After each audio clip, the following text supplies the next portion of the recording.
45 آیات کی تفسیر دیکھی. کل کی مجلس میں جو آیات ہم نے پڑھی تھی اس میں اللہ تعالیٰ نے ایک تو صاحب الجنتین جو 2 باغوں والا شخص تھا اس کے متعلق کہا کہ اس کا باغ جو ہے کس طرح سے اللہ تعالیٰ اس پر ایک عذاب بھیجتے ہیں جس کی وجہ سے وہ باغ جو ہے وہ ہلاک ہو جاتا ہے. تو اللہ تعالیٰ نے اسے اس تکبر اور اس سرکشی کا جواب دیا، یا اس شخص نے جو اپنے غریب ساتھی سے اس کی حقارت کی تھی کہ تیرے پاس کچھ نہیں ہے، میرے پاس اتنا ہے اتنا ہے، اس وجہ سے اللہ تعالیٰ نے اسے جو ہے عذاب معجلا جلدی عذاب دنیا میں ہی بھیج دیا. ورنہ اللہ تعالیٰ اکثر جو ہے دنیا میں ایک انسان کو موقع دیتا ہے، لیکن کبھی کبھار ایک انسان بعض کاموں پر دنیا میں ہی پکڑ کر دیتا ہے اور آخرت کے دن پھر اس پر پکڑ ہوتی ہے. تو پھر اس کے بعد آیت نمبر 45 میں اللہ تعالیٰ نے قرآن کی زبانی یہ چیز بیان فرمائی کہ ان لوگوں کو جو ہے وَاضْرِبْ لَهُمْ مَثَلَ الْحَيَاةِ الدُّنْيَا، دنیاوی زندگی کی مثال بیان کرو. پہلے اللہ کے نبی علیہ السلام کو کہا گیا، پھر ہر اس شخص کو مخاطب کیا جا رہا ہے جو قرآن کریم پڑھتا ہے کہ دنیاوی زندگی کی مثال دیکھو، اور قرآن کی نظر میں دنیا کی کیا مثال ہے وہی نظر ہماری بھی ہونی چاہیے دنیا پر، تاکہ ہم اپنی دنیاوی زندگی کو ایسا نہیں ہے کہ جینا ہی چھوڑ دیں، رہبانیت اختیار کریں، اپنے ماں باپ بچوں بیوی کو چھوڑ کر الگ ہو جائے، پھر اپنی نئے طریقے اختیار کریں. یہ چیز نہیں ہے، یہ جو ہے زہد یا رہبانیت ہے جس سے اللہ تعالیٰ نے منع کیا. حقیقت یہ ہے کہ دنیاوی زندگی جینی تو ہے، لیکن حقوق و فرائض ادا کرنے کے ساتھ ساتھ برتری اور ترجیح آخرت کو دیتی ہے.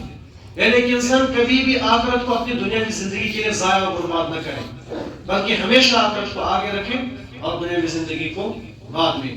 تو اسی لیے اللہ تعالیٰ نے کہا کہ ان کو دنیاوی زندگی کی مثال بیان کرو، اس پانی کی طرح ہے جو آسمان سے نازل ہوتا ہے، یعنی ایک جگہ نہیں رکتا ہے، پانی آیا ایک کچھ ٹائم تک ہے پھر اپنی جگہ چھوڑ کر چلا جائے گا، ویسی زندگی ہے.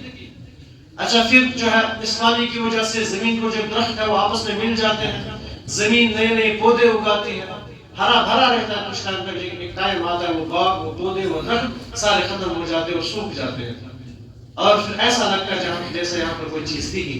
یہی دنیا کی زندگی کی مثال ہے. ایک انسان طلوع ہوتا ہے بچپن میں، پھر جوانی، پھر بڑھاپے میں ایک انسان ختم ہو جاتا ہے، دوسروں کا محتاج ہو جاتا ہے، اور کچھ ہی دن کچھ ہی وقت کچھ ہی سالوں کے بعد ایک انسان کا نام و نشان بھی مٹ جاتا ہے. اس کے بعد اللہ تعالیٰ نے بہت ساری جگہوں پر قرآن کریم میں اس کی جو ہے مثالیں دی کہ قرآن کریم کی نظر میں دنیا کی کیا مثال ہے، کیا اہمیت ہے. ویسے اللہ نے بیان فرمایا المال والبنون زینۃ الحیات الدنیا، کہ اولاد، مال اور بیٹے، اولاد نہیں کہا اللہ تعالیٰ نے، اولاد میں بیٹی بھی بیٹا بھی آتا ہے، لیکن اللہ تعالیٰ نے خاص طور پر بنون کا ذکر کیا، یعنی بیٹے، مال اور بیٹے یہ دنیاوی زندگی کی زینت ہے. بیٹے اس لیے کیونکہ عمومی طور جو مشرکین مکہ یا اس سے پہلے جو لوگ تھے ان کا یہ عقیدہ تھا کہ ان کی نظر میں بیٹوں کی زیادہ اہمیت تھی. جب ان کے گھر میں بیٹی پیدا ہوتی تھی تو انہیں وہ خوشی محسوس نہیں ہوتی تھی. یا عمومی طور ایک انسان سوچتا ہے بیٹی جو ہے پڑھے گی بڑی ہو جائے گی پھر دوسرے گھر میں چلی جائے گی، لیکن بیٹے جو ہے ان پر ایک انسان فخر کرتا ہے کہ یہی میری وارث ہے. اس لیے اللہ تعالیٰ نے کہا یہ جو بیٹے ہیں مال ہے یہ زینت ہے، دنیاوی زندگی کی زینت ہے.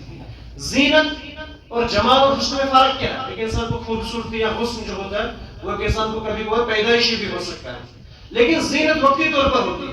مثال کے طور پر کوئی گھر سے نکلتا ہے، زیادہ تر ہماری جو ہے بیٹیاں ہیں، عورتیں ہیں، وہ کیا کرتے ہیں، وہ زینت اختیار کرتے ہیں، مرد بھی کرتے ہیں کچھ، وہ زینت اختیار کرتے ہیں وقتی طور پر، پھر کچھ ٹائم تک وہ ختم ہو جاتی ہے. یہی زینت ہوتی ہے. اور حسن جمال تو پیدائش سے موت تک رہتا ہے. اللہ تعالیٰ نے کہا دنیا کی زندگی اور مال جو ہے یہ زینت ہے، زینت الحیات الدنیا، دنیا کی زندگی کی ایک زینت ہے، بس خوبصورتی ہے.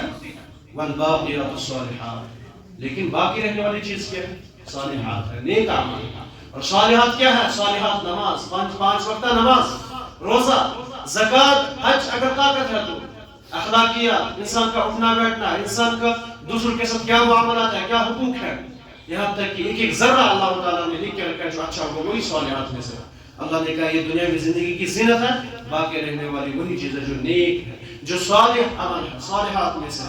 اور وہی اللہ تعالیٰ کے ہاں ثواب اور یعنی اسی کے بارے میں اللہ تعالیٰ سے ثواب اور بدلے کی امید رکھ سکتا ہے جو اس نے اعمال صالحہ کرتے ہیں.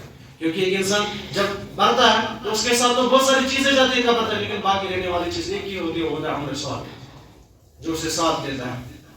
اسی طرح سے اللہ تعالیٰ نے دوسری جگہ پر بیان فرمایا فما متاع الحیات الدنیا فی الاخرۃ الا قلیل. دنیاوی زندگی آخرت کے مقابلے میں کچھ بھی نہیں ہے، بس تھوڑی سی. ایک حدیث میں جیسے کہ اللہ کے نبی علیہ السلام نے کہا اگر آپ سوئی کو سمندر میں ڈالو گے پھر اس کو واپس نکالو پھر دیکھو وہ سوئی کے ساتھ کیا آتا ہے، کتنا پانی آتا ہے. وہی پانی دنیا کی زندگی ہے اور اس کے سامنے سمندر جو آخرت پڑی ہے. تو کتنی چھوٹی ہے دنیا کی زندگی آخرت کے مقابلے میں. اللہ تعالیٰ نے اسی طرح سے کہا اعملوا انما الحیات الدنیا لعب و لہو. جان لو یہ جو دنیا کی زندگی کھیل ہے، تماشا ہے. ایک انسان اس میں فخر کرتا ہے آگے نکلنے میں، اولاد میں، مال میں، لیکن یہ کچھ وقت کی خوشی ہے، پھر اس کے بعد جو ہے ختم ہو جاتی ہے. اسی طرح سے اللہ تعالیٰ نے سورۃ الملک میں کہا الذی خلق الموت والحیات لیبلوکم ایکم احسن عملا. یہ ایک عمل کا گھر ہے، اللہ تعالیٰ دیکھیں کون اچھا عمل کرتا ہے.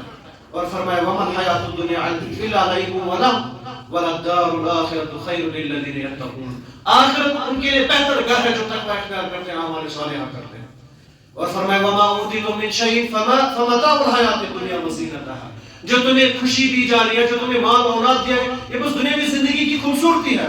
وما عند اللہ خیر وابقی. جو اللہ کے پاس بہتر اور باقی رہنے والا ہے. اسی طرح سے اللہ تعالیٰ نے بہت ساری جگہوں پر قرآن کریم کی زبانی دنیا کی اہمیت کو بیان کیا ہے. فرمایا من کان یرید الحیات الدنیا وزینتها نوفی الیہم اعمالهم.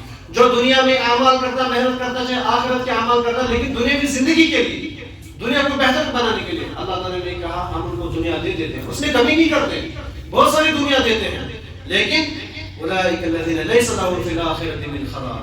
ان لوگوں کے لیے آخرت میں کوئی بھی حصہ نہیں الا النار، سوائے آگ کے. اسی طرح سے اللہ تعالیٰ نے اور بھی بہت ساری جگہوں پر اس کا ذکر کیا. اور اللہ کے نبی علیہ السلام کی نظر میں بھی دنیا کی اہمیت تھی. اللہ کے نبی علیہ السلام کہا کرتے تھے اللہم لا عیش الا عیش الاخرہ. حقیقی عیش. اور ایک دن عمر بن خطاب رضی اللہ تعالیٰ عنہ بیان فرماتے ہیں ایک دن اللہ کے نبی علیہ السلام کے گھر گیا. جب میں نے دیکھا اللہ کے نبی علیہ السلام ایک بٹی ہوئی چٹائی پر لیٹے ہوئے ہیں اور آپ کے پیروں پر جو ہے اس چٹائی کے نشانات ہیں. میں نے کہا یا رسول اللہ صلی اللہ علیہ وسلم. اسی طرح سے ابن مسعود کی بھی روایت ہے. میں نے کہا یا رسول اللہ صلی اللہ علیہ وسلم آپ نے کیوں نہیں کہا ہم آپ کے لیے کوئی ایسی چیز بنا کر دیتے جس پر آپ آرام فرماتے، جو نرم ہوتی، ملائم ہوتی. اللہ کے نبی علیہ السلام نے کہا مجھے اور دنیا کو کیا، میں تو ایک مسافر کی طرح ہوں. آج یہاں پر آئے، یہاں سے چھوڑ کے چلا جانا ہے. اس دنیا کو ہم حقیقی جو ہے گھر کیوں مانے. اسی طرح سے اللہ کے نبی علیہ السلام سے ایک دن عمر بن خطاب کہتے ہیں ایران اور فارس کے لوگ ہیں، روم و فارس کے لوگ ہیں، ان کو اللہ نے دنیا کی زندگی سے مالا مال کیا ہے، حالانکہ وہ آخرت کی کام بھی نہیں کرتے. اللہ کے نبی اس امت کے لیے بھی دعا کیجیے، انہیں بھی اللہ تعالیٰ نوازے. اللہ کے نبی نے کہا اے امت آپ بھی یہی سوچتے ہیں.